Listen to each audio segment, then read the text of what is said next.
মা মারিয়ার সম্মানে basilica. Ephesus মহাসভার পর মা মারিয়াকে ঈশ্বর জননী হিসাবে আখ্যায়িত করার সম্মান হিসেবে রোমে একটি বৃহৎ ব্যাসিলিকা তৈরি করা হয়। ব্যাসিলিকাটির নাম দেওয়া হয় মেরি মেজর, যা রোমের 4টি প্রধান ব্যাসিলিকা বা মহামন্দিরের মধ্যে একটি।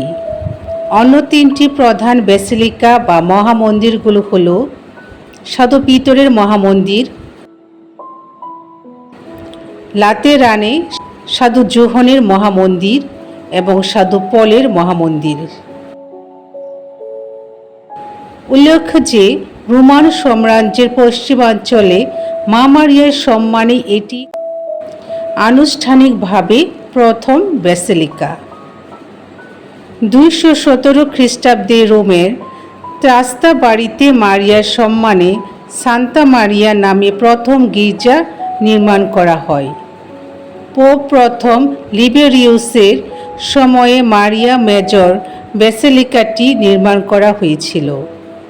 মারিয়া ঈশ্বরজননী তত্ত্বটি সর্বজনীনভাবে গৃহীত হওয়ার পর মারিয়া মেজর ব্যাসিলিকাটি সংস্কার এবং বর্ধিত করা হয়। পোপ পঞ্চম পিউসকে এই ব্যাসিলিকায় সমাহিত করা হয় এবং এই ব্যাসিলিকাটির পর্ব বিশ্বমণ্ডলী পর্ব হিসেবে ঘোষণা করা হয়। উল্লেখ্য যে মা মারিয়ার স্মরণে ও সম্মানে মারিয়া মেজর ব্যাসিলিকাটি রোমীয় মণ্ডলীর অন্যতম একটি মহামন্দির এবং প্রধান 4টি মন্দিরের মধ্যে একটি। সৌন্দর্যের দিক থেকে এটি একটি অন্যতম স্থাপত্য যা মা মারিয়ার প্রতি বিশ্বাসকে আরও দৃঢ় করেছে।